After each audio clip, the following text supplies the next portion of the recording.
The diplomatic ship UES Meridian drifted through the cold darkness of space, its hull gleaming under the distant stars. Inside the main conference room, Captain Jake Morrison sat at the head of a long table, his weathered hands folded in front of him. Around him, the best minds humanity had to offer, prepared for what they hoped would be their final meeting with the Galactic Council.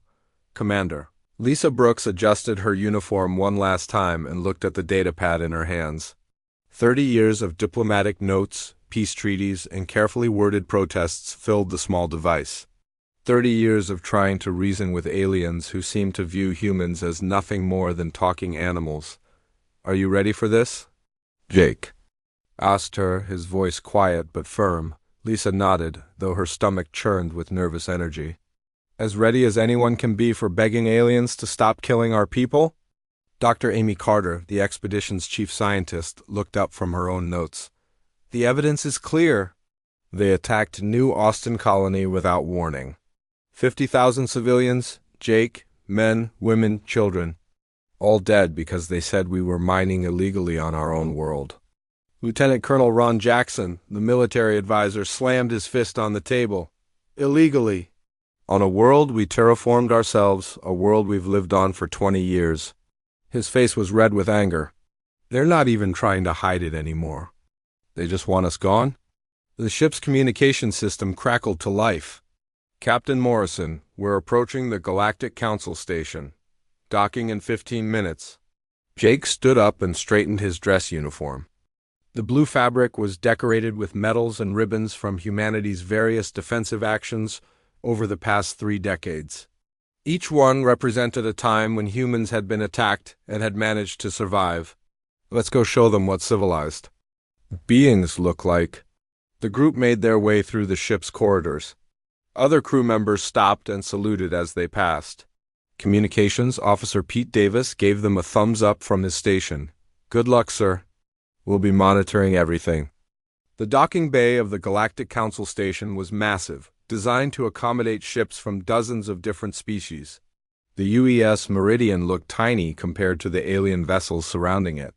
Towering Zephyrian warships cast long shadows over smaller diplomatic craft. The message was clear. We have the power here. As they walked through the station's corridors, Jake noticed how the various alien species moved away from them. Some showed obvious disgust, wrinkling their noses or making dismissive gestures.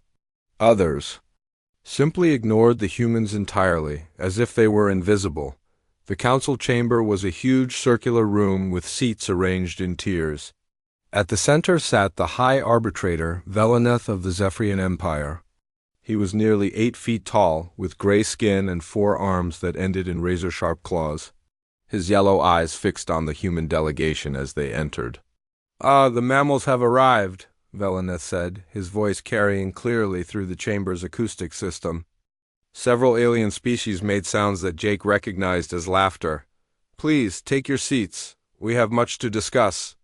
The humans sat in the section designated for them, far from the center of power.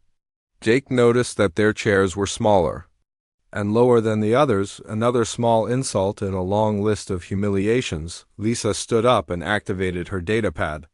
Honored members of the Galactic Council, we come before you today to present evidence of a terrible crime.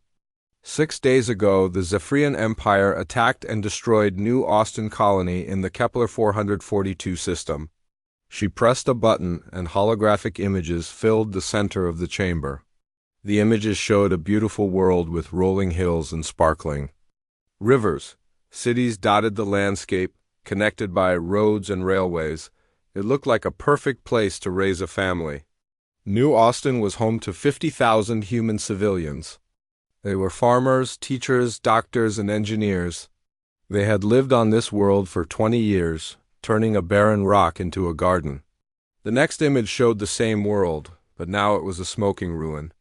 The cities were gone, replaced by massive craters. The rivers had boiled away, leaving behind only cracked earth.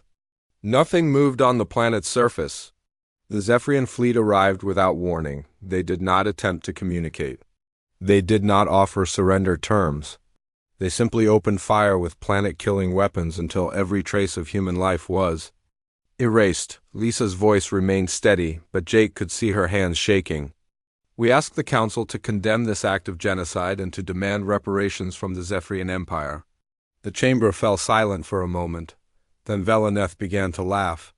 It was a horrible sound like metal scraping against stone. Soon other alien delegates joined in. The laughter echoed off the chamber walls until it became a roar. Genocide? Veleneth said, wiping moisture from his eyes. My dear mammals, one cannot commit genocide against pests. You were warned repeatedly that mining operations on Kepler 442b violated Zephyrian territorial claims. Dr. Carter stood up, her face pale with shock. Territorial claims? That world was discovered by human explorers.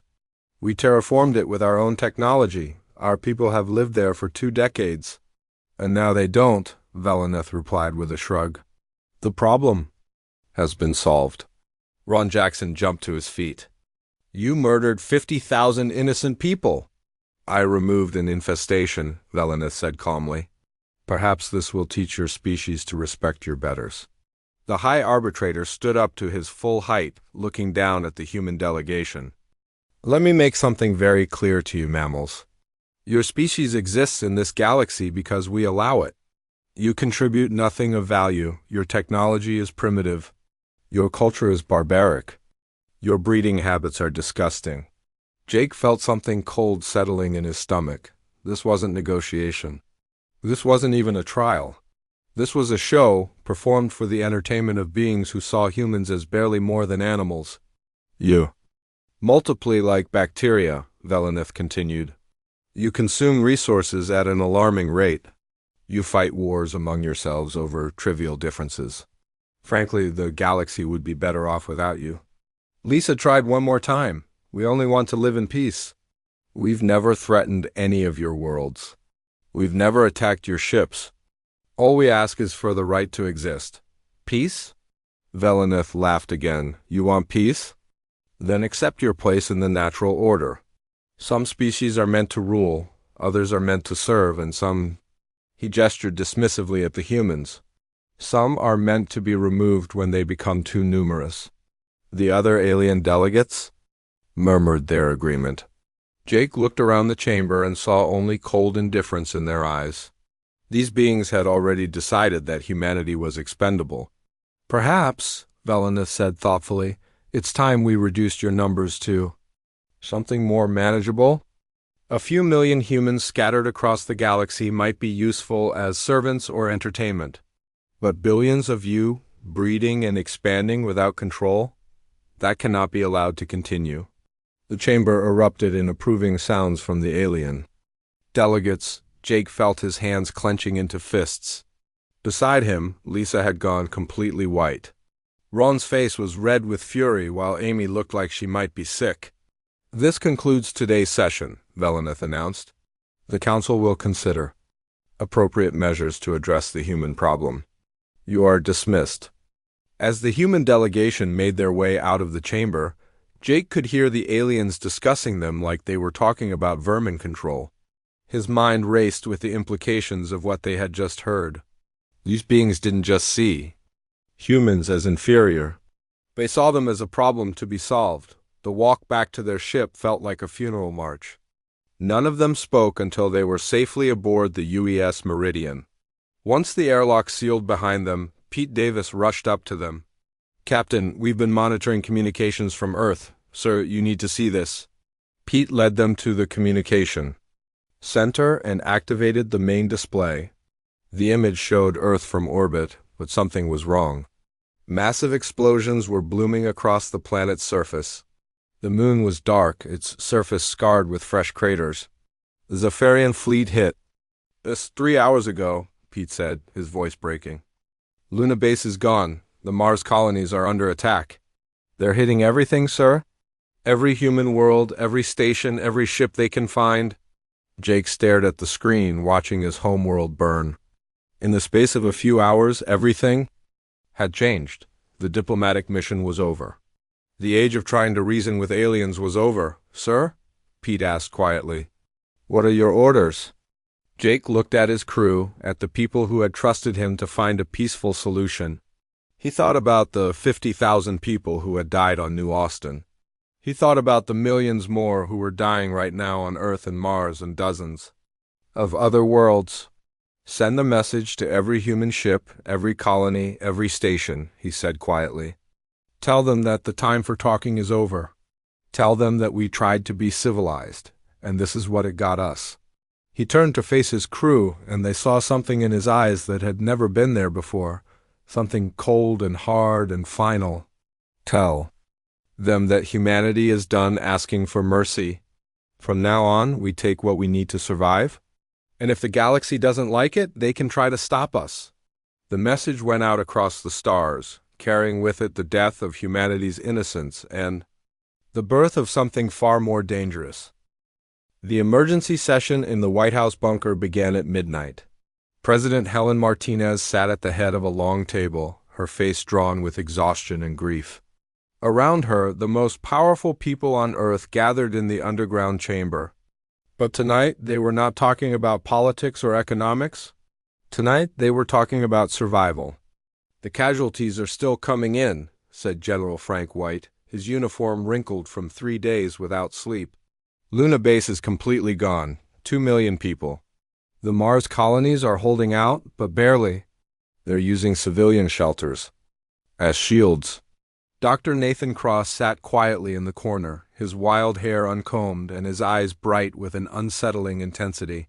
For 20 years he had been banned from weapons research. His ideas were too dangerous, too cruel, too effective. Tonight, that was exactly what humanity needed. What about our defensive fleets? Helen asked. Destroyed or scattered, Frank replied. The Zephyrians hit us with everything they had. Our ships were designed for exploration and defense. Theirs were built for conquest. Helen looked around the room at the faces of her advisors. Secretary of Defense Kelly Stone was typing furiously on her tablet, already working on solutions. Intelligence Director Tony Clark was studying satellite images of the destroyed lunar surface.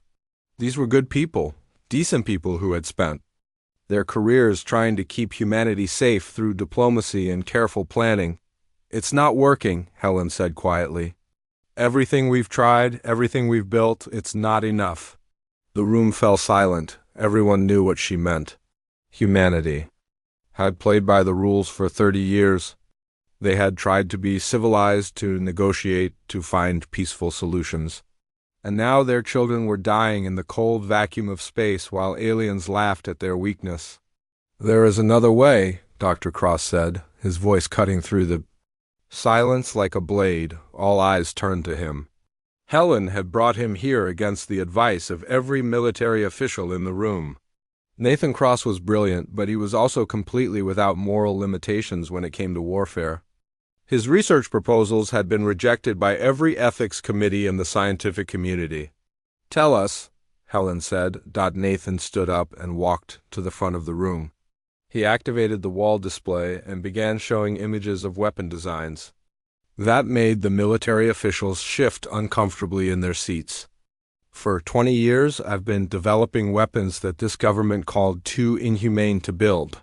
Quantum disruption bombs that tear apart matter at the atomic level. Biological weapons that target specific genetic markers. Psychological warfare. Systems that can drive entire populations insane. General White leaned forward. Those weapons violate every treaty we've ever signed. The Geneva Conventions don't apply to aliens, Nathan replied with a cold smile. And the aliens certainly aren't following any rules when they murder our civilians. Helen looked at the weapon designs on the screen. Each one was more terrifying than the last. These weren't just weapons of war. They were weapons of extinction. What do you need? She asked. Nathan's smile widened. Complete freedom. No oversight. No ethical committees. No lawyers telling me what I can and cannot build.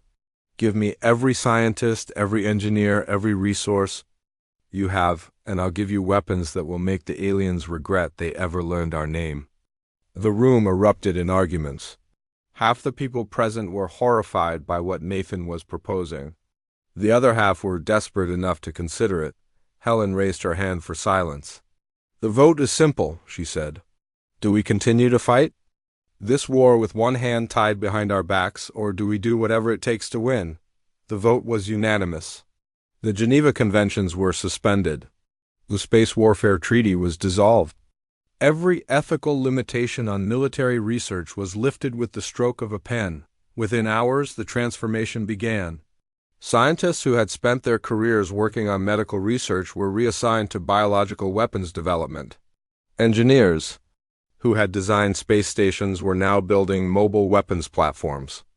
The entire industrial capacity of Earth was redirected toward a single goal: making the aliens pay for what they had done. Kelly Stone took charge of the retrofit program. Civilian cargo ships were stripped down and rebuilt as warships. Luxury liners became troop transports. Even school buses were equipped with weapons and armor. If it could fly, it could fight. "We're not just building a military," Kelly explained to her staff. "We're building a war machine. Every human in the solar system is now a soldier. Every ship is now a weapon. Every colony is now a fortress." Meanwhile, Tony Clark was working on intelligence gathering. His agents had spent 30 years learning everything they could about alien technology, alien psychology, alien weaknesses. Now that information would be used not for diplomacy but for warfare. "The Zephyrians are proud," he told his team. "They see themselves as the ultimate predators. But pride is a weakness. We can use that against them." On the outer rim of the solar system, Danny Moore received the coded message on his mining station. Protocol Zero was active. The phrase sent chills down his spine. He had hoped never to hear those words, but now that they had come, he knew exactly what to do. Danny was the administrator of Asteroid Mining Station 7, a small facility that processed rare metals for Earth's industries, but that was just his cover job. His real job was much more dangerous. "Listen up, people," he announced over the station's communication system. "We just received new orders from Earth. Our mining operation is now a military operation. Everyone who wants to go home can leave on the next transport. Everyone who wants to stay is now a soldier." Not a single person left. The transformation was happening everywhere. On Europa, the ice miners were converting their drilling equipment into weapons. On Titan, the atmospheric processors were being modified to create poison gas. On Ceres, the agricultural domes were being turned into biological weapons laboratories, but the most important changes were happening in the minds of the people themselves. Rita Lee, one of the few diplomats who had survived the council meeting, sent a final message to the Galactic Council. "For 30 years, we tried to reason with you," she said, her voice calm but filled with deadly promise. "We offered you friendship, trade, cooperation. We showed you our art, our music, our literature. We wanted to be part of your galactic community." She paused, looking directly into the camera. "You responded by murdering our children. You treated us like animals. You told us we were nothing but pests to be exterminated." Rita's expression never changed, but her words carried the weight of absolute conviction. "You wanted to see what humans are really capable of. You wanted to know what we're like when we stop pretending to be civilized." She leaned closer to the camera. "Congratulations. You're about to find out." The message was broadcast across the galaxy, reaching every alien world, every space station, every ship. Some aliens dismissed it as the desperate words of a dying species. Others, the wiser ones, began to feel the first stirrings of fear. Back on Earth, the weapon production lines were running at full capacity. The first quantum disruption bombs rolled off the assembly lines, each one capable of destroying an entire city. The biological weapons were being tested on captured alien prisoners, their screams echoing through the underground laboratories. Nathan Cross walked through his new research facility, watching his teams work with the intensity of the truly desperate. These people had lost friends, family members, entire worlds to alien aggression. Now they were channeling that grief into something far more dangerous. "How long until we're ready?" Helen asked, visiting the facility for the first time. Nathan looked at the weapons being assembled around them. "The first wave will be ready in 6 weeks. But Madame President, I have to warn you about something." "What?" "Once we use these weapons, there's no going back. We're not just crossing a line here. We're erasing the line completely. After this, humanity will never be the same. Helen looked at the reports from the outer colonies. The Zephyrians were conducting what they called cleansing operations on human worlds. Entire populations were being wiped out while the aliens broadcast their actions as entertainment for their homeworlds. Good, she said quietly. The old humanity tried to be peaceful. The old humanity tried to be reasonable. And the old humanity got its children murdered by aliens who saw us as nothing more than talking animals.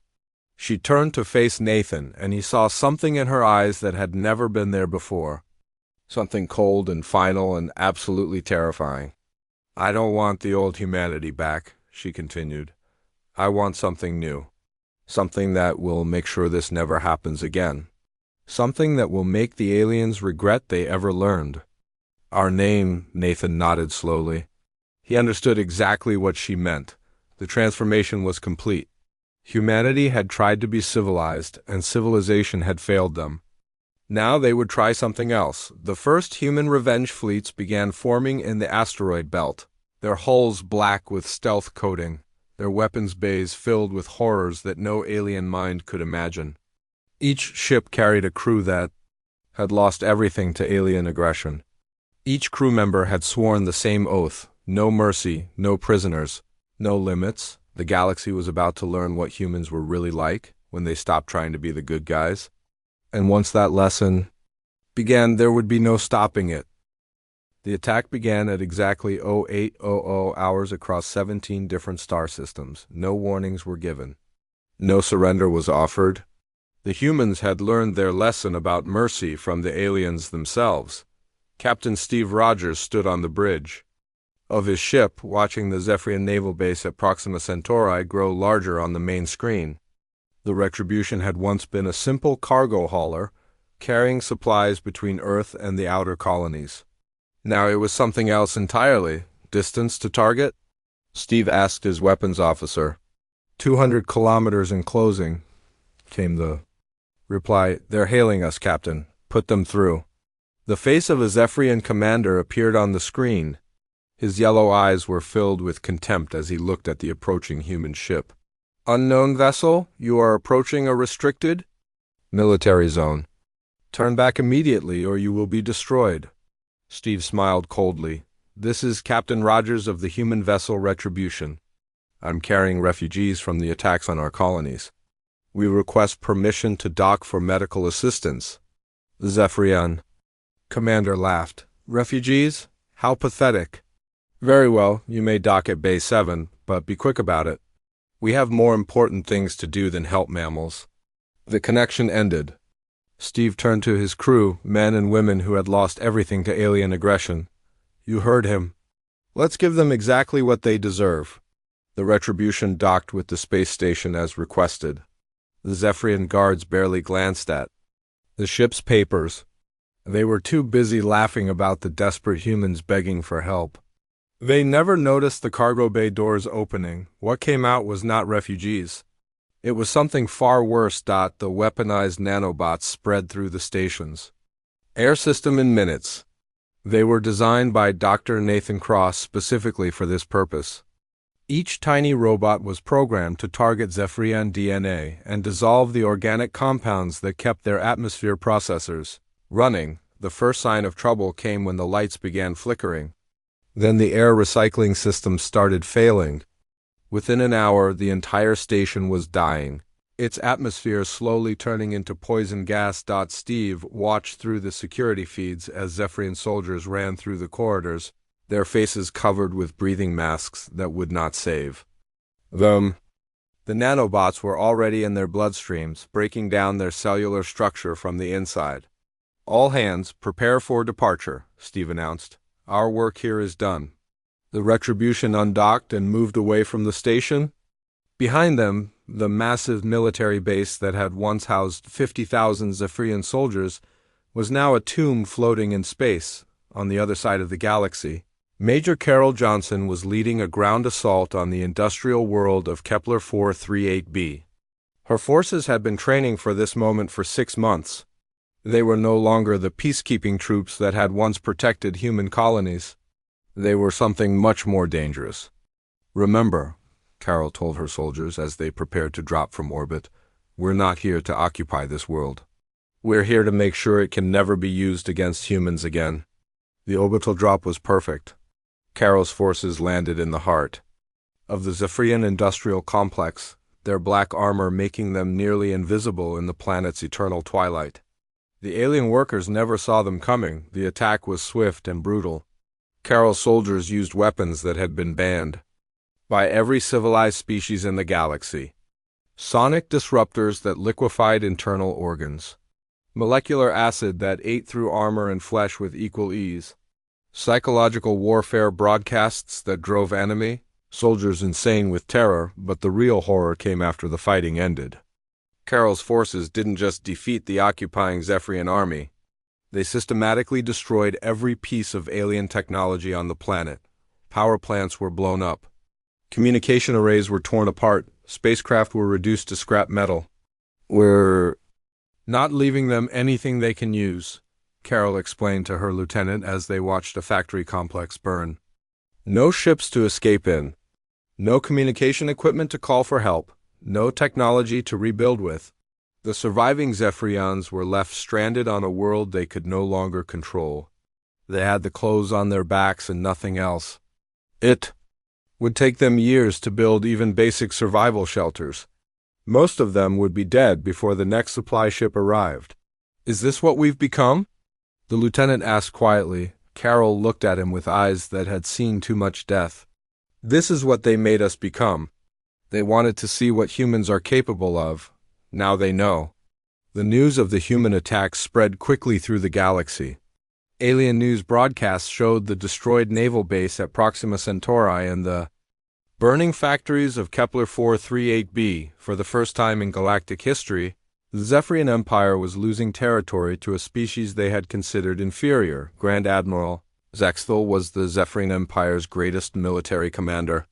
He had conquered 17 star systems and defeated every enemy he had ever faced. When he received the reports of human attacks, he laughed. "Mammals with stolen technology," he told his staff. "They caught us by surprise, nothing more. I will crush this rebellion personally." Zexthal assembled the largest fleet in Zephyrian history. 300 warships, each one capable of destroying a planet. The fleet was so large that it took 2 days just to organize the formation. When they finally jumped to hyperspace, their destination was clear, Earth itself. "We will end this quickly," Zexthal announced to his captains.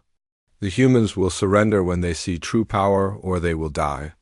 Either way, this foolish rebellion ends today." The Zephyrian fleet dropped out of hyperspace at the edge of the solar system, expecting to find a desperate human defense force protecting their homeworld. Instead, they found something that made even the Grand Admiral pause. A single human ship waited for them. It was massive, larger than any vessel in the Zephyrian fleet. Its black hull was covered with weapons that no alien had ever seen before. On its side, painted in letters 3 stories tall, was its name, Use Vengeance. "This is Captain Jake Morrison of the human vessel Vengeance," came the transmission. "You are trespassing in human space. Leave now or face the consequences." Zexthal's laughter echoed across the communication channel. "One ship? You send one ship against my entire fleet? Humans truly are as stupid as they are ugly." "You're about to find out just how stupid we are," Jake replied calmly. The battle that followed was unlike anything in recorded galactic history. The Vengeance moved through the Zephyrian fleet like a knife through paper. Its weapons turned the vacuum of space itself into a killing field. Quantum disruption beams tore apart enemy ships at the molecular level. Gravity bombs created artificial black holes that consumed entire squadrons. But the real horror came from the human tactics. When the Vengeance's shields failed, Jake ordered his crew to ram the ship into the Zephyrian flagship. The collision destroyed both vessels, but not before the Vengeance's crew had launched escape pods filled with weaponized nanobots. Commander Paul Smith, Jake's tactical officer, coordinated the defense from a backup command ship. He had studied alien psychology for 20 years, learning to predict their movements and reactions. Now he used that knowledge to turn the enemy's own instincts against them. "They're trying to retreat," Paul reported. "Zephyrian battle doctrine says they should regroup and attack from multiple angles."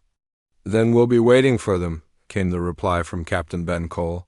Commanding the hidden human fleet that had been lurking in the asteroid belt, the Zephyrian survivors found themselves surrounded by human ships that seemed to appear out of nowhere. These weren't the exploration vessels they had destroyed 6 months ago. These were purpose-built weapons of war, crewed by humans who had nothing left to lose. The slaughter was complete. Of the 300 ships in Zexthal's fleet, only 12 escaped. The rest were destroyed, their crews killed or captured. The wreckage of the Zephyrian armada drifted through space like a graveyard of alien ambition.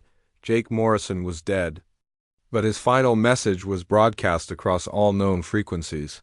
His voice was calm, almost gentle, as he spoke to the galaxy. "This is humanity's declaration of war against the Zephyrian Empire and all species that participated in the attempted genocide of our people. We are no longer asking for your mercy or your respect. We are taking what is ours." The recording continued, Jake's words carrying across the stars to every alien world, every space station, every ship in the galaxy. "For 30 years, we tried to be civilized. We tried to reason with you. We tried to find peaceful solutions to our differences. You responded by murdering our children and laughing at our grief." His voice grew colder. "You wanted to see what humans are really capable of when we stop pretending to be civilized. You wanted to know what we become when we abandon our morals and embrace our true nature." The final words sent chills through every alien who heard them. "Congratulations, now you know. We are no longer the species that begged for your acceptance. We are your conquerors, we are your executioners, and we will not stop until every species that participated in our oppression is either enslaved or extinct." The message ended, leaving the galaxy in stunned silence. The humans had revealed their true nature, and it was more terrifying than any alien nightmare. The war was just beginning, and everyone knew that the galaxy would never be the same.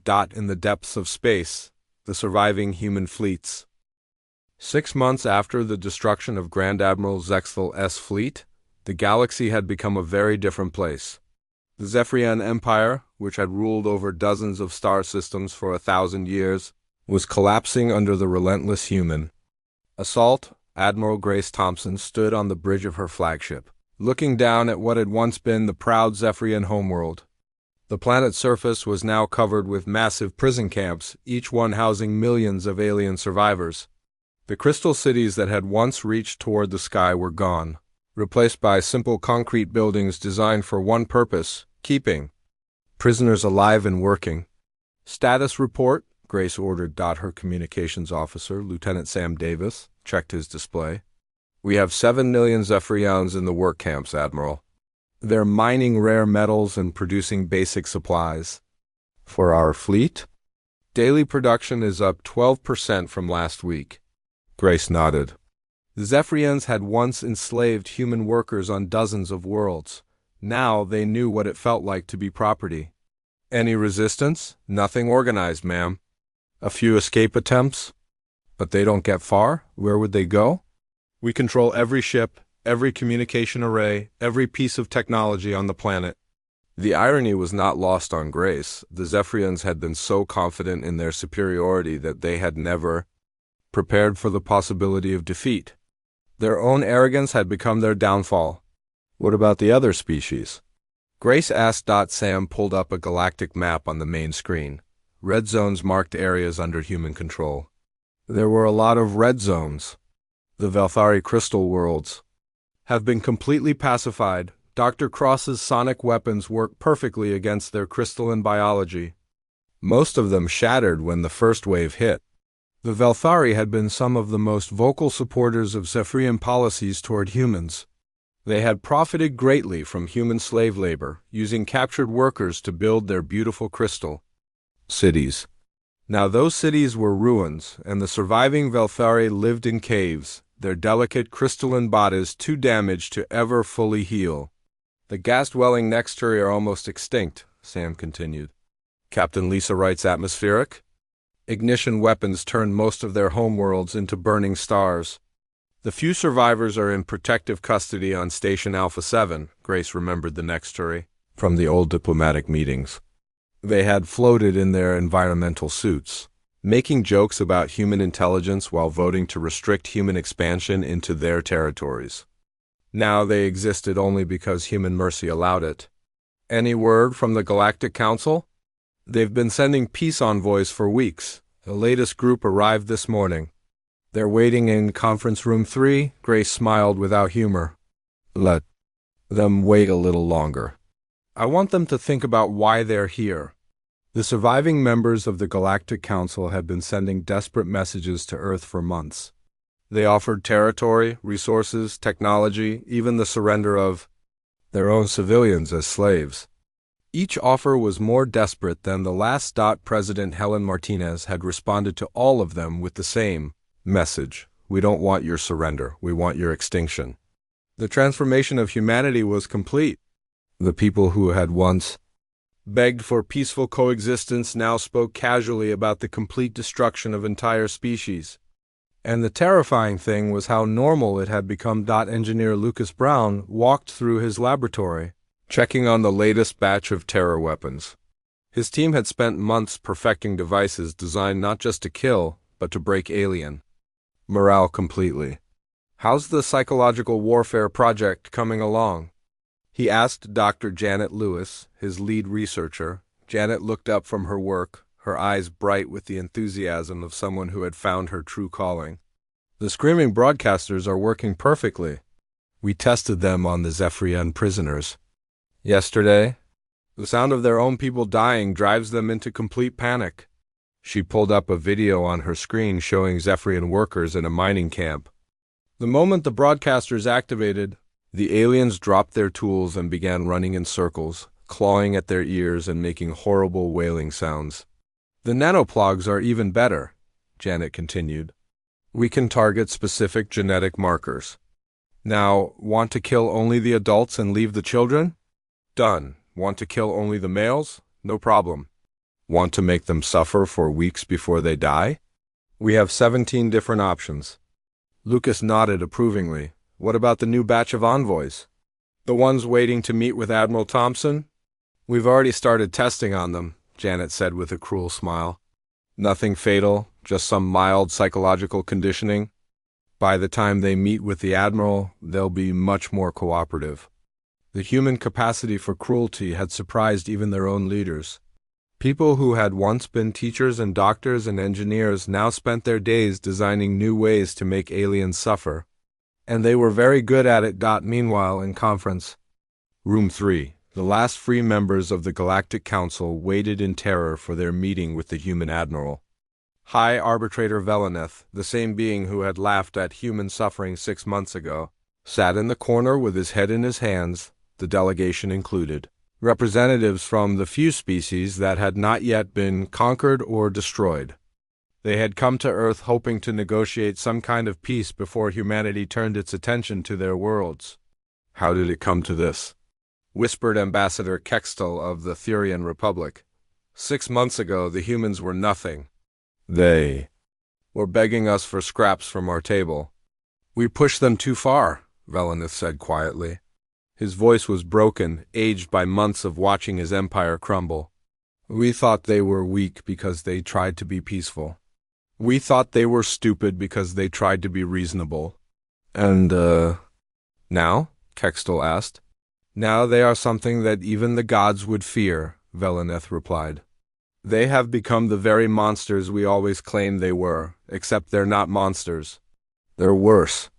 They're humans who have stopped pretending to be civilized. The door opened and Admiral Thompson entered the room. She was not particularly tall or imposing, but the alien delegates recoiled from her presence as if she were made of poison.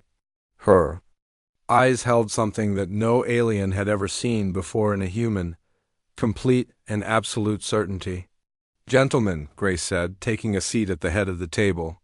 I understand you have something to discuss with me. Veleneth struggled to his feet, his forearms shaking with fear. Admiral Thompson, on behalf of the surviving members of the Galactic Council, I formally surrender all remaining territories. To human control. That's nice, Grace replied calmly. But we're not interested in your surrender. The aliens looked at each other in confusion. Then what do you want? Kextol asked. We want you to understand something, Grace said, her voice never rising above a conversational tone. 6 months ago, you had the chance to coexist with humanity. You chose to try to exterminate us instead. She stood up and walked to the window. Looking out at the human fleet orbiting Earth, thousands of ships, each one carrying weapons that could destroy worlds. You laughed when we begged for mercy.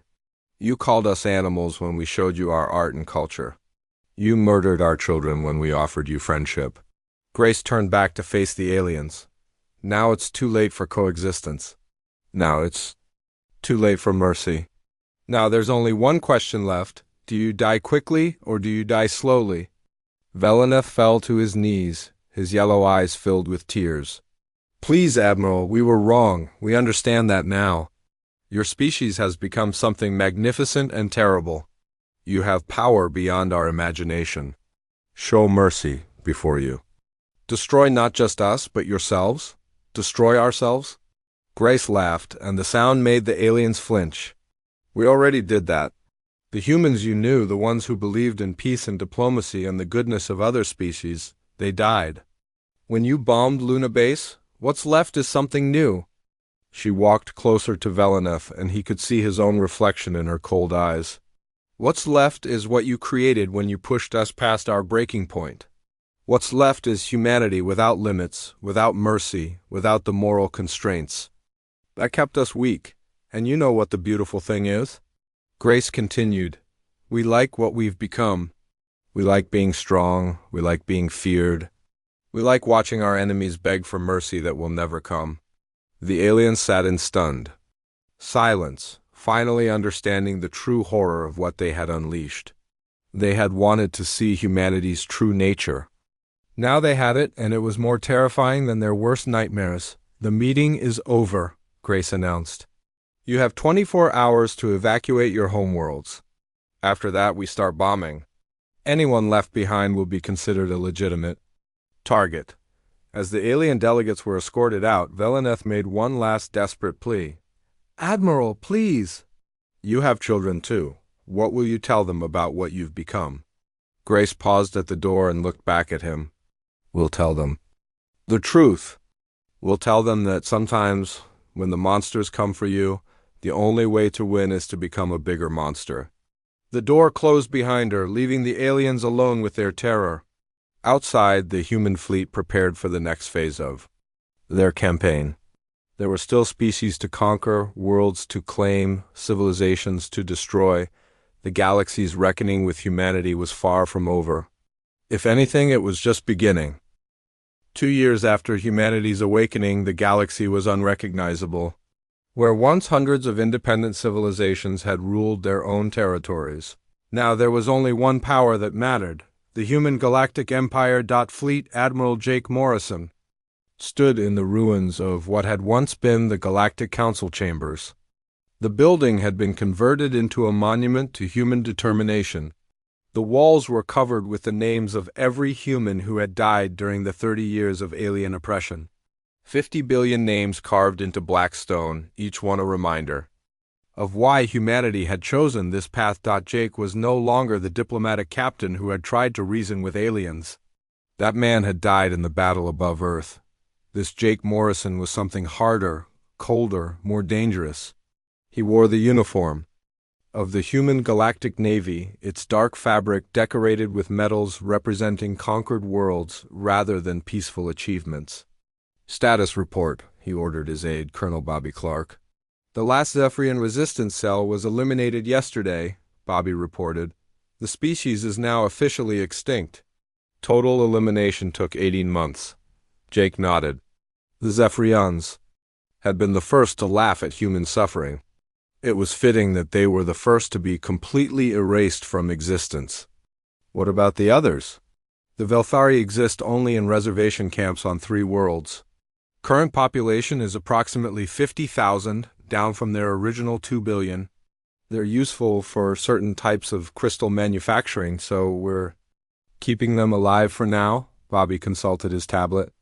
The next jury are down to about 100 individuals kept in protective atmospheres on research station. Omega, Dr. Cross is using them to test new atmospheric weapons. The transformation was complete. Species that had once ruled star systems were now either extinct or reduced to small populations kept alive only for their utility to human interests. The galaxy had learned what happened when humans were pushed beyond their breaking point. Any word from the Outer Rim? Jake asked. Bobby's expression grew serious. That's what I wanted to discuss with you, Admiral. We've been detecting some unusual energy signatures from the galactic core. Long-range sensors are picking up massive structures that weren't there 6 months ago? Jake frowned. The galactic core had always been mysterious, hidden behind clouds of radiation and gravitational anomalies. But if something was stirring there, it could represent a new threat to human dominance. What kind of structures? Unknown, sir, but they're big. Planet-sized, at least, and they're moving. Before Jake could respond, his communication device activated. The face of President Helen Martinez appeared on the screen. She looked older than her years, worn down by 2 years of total war, but her eyes still held the same cold determination that had carried humanity through its darkest hour. Admiral Morrison, we need to talk. There's been a development. I'm listening, madam. President. Dr. Cross has made a discovery. Something about the aliens we've been fighting. Something that changes everything. Jake felt a chill run down his spine. What kind of discovery? The kind that makes us realize we might have been fighting the wrong enemy all along. An hour later, Jake found himself in Dr. Nathan Cross's laboratory aboard the research station orbiting Earth. The facility was a monument to human ingenuity and ruthlessness, filled with weapons that could crack planets and biological agents that could wipe out entire ecosystems. Nathan stood before a massive display showing archaeological data from dozens of conquered worlds. His wild hair was grayer now, and his eyes held the haunted look of a man who had seen too much. Tell him what you found, Helen ordered. Nathan activated the display, showing ancient ruins discovered on former Zephyrian worlds. We've been analyzing the archaeological remains on every planet we've conquered. What we found is disturbing. The images showed massive structures buried deep beneath the surface of multiple worlds. They were clearly artificial, but they predated any known civilization by millions of years. These ruins exist on every world we've investigated, Nathan continued. They're all built to the same specifications, using the same technology. But here's the interesting part. They're not Zephyrian. They're not Velthari. They're not from any species we've encountered. So who built them? Jake asked. Something older, something that ruled this galaxy long before any of the current species evolved. And based on the energy signatures we're detecting, something that might still be alive. Nathan pulled up star charts showing the galactic core. The structures Bobby mentioned? They match the architectural patterns we've found in these ruins. We think something ancient is waking up. Helen leaned forward. The aliens we've been fighting. The ones who oppressed us for 30 years, they weren't the real rulers of this galaxy. They were just the latest in a long line of servant species. The implications hit Jake like a physical blow. You're saying there's something else out there? Something that makes the Zephyrians look weak? That's exactly what I'm saying, Nathan replied. And based on the energy readings we're getting from the galactic core, our war with the younger species has gotten their attention. Jake stared at the display, watching as massive structures moved through space near the galaxy's center. Each one was larger than a planet, powered by technology that made human weapons look primitive. How long before they get here? Unknown, Nathan said, but they're definitely coming. Our deep space monitors are detecting a massive fleet moving outward from the galactic core. At current speed, they'll reach human space in about 6 months. The room fell silent as the 3 most powerful humans in the galaxy contemplated what this meant. They had spent 2 years conquering every species in their part of the galaxy, believing they had achieved ultimate victory. Now they faced the Possibility that everything they had fought for was about to be threatened by something infinitely more dangerous. "What do we know about them?" Jake asked. "Very little," Nathan admitted. "But the archaeological evidence suggests they view younger species the same way we view insects. The Zephyrians, the Velthari, all the civilizations we've conquered, they were probably created by these ancient beings as servants or entertainment." Helen stood up and walked to the window, looking out at the human fleet that surrounded Earth. Thousands of ships, each one carrying weapons of unimaginable destruction. "So what you're telling me is that we've just finished exterminating the hired help, and now the real owners are coming home." "That's one way to put it," Nathan said grimly. Jake felt something stirring in his chest. It wasn't fear. It was the same cold fury that had driven humanity to conquer half the galaxy. "Good." Both Helen and Nathan turned to look at him. "Good?" Helen asked. "The aliens we fought called us animals," Jake said, his voice growing stronger. "They said we were nothing but pests to be exterminated. They pushed us until we snapped, until we became something they couldn't handle." He walked to the display, showing the approaching ancient fleet. "Now, something even older thinks it can come here and treat us the same way. They think they can roll over us because we're young and primitive." Jake's smile was cold and predatory. "They're about to learn the same lesson the Zephyrians learned. Humanity doesn't bow to anyone, not to aliens who think they're superior, not to ancient gods who think they own the galaxy." He turned to face Helen and Nathan. "How long do we have to prepare?" 6 months, Nathan replied. "Then we have 6 months to show these ancient beings what humans are really capable of," Jake said. "We conquered this part of the galaxy when we were trying to be civilized. Let's see what we can do when we're really trying." Helen smiled for the first time in months. "I'll give the orders. Full mobilization. Every human world, every station, every ship. If these ancient beings want a war, we'll give them one they'll never forget." As the 3 leaders made their plans, massive human fleets began forming throughout the galaxy. Ships that had been designed to fight conventional enemies were retrofitted with weapons meant to kill gods. The surviving alien populations in human camps watched in terror. As their conquerors prepared for an even greater war, the galaxy held its breath, waiting to see what would happen when unstoppable force met immovable object.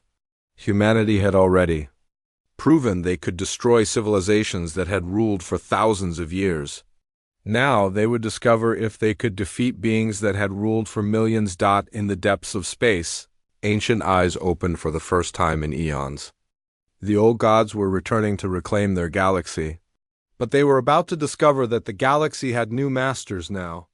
Masters who had learned that sometimes the only way to survive was to become the biggest monster in the dark. The final battle for the galaxy was about to begin, and humanity was ready for it.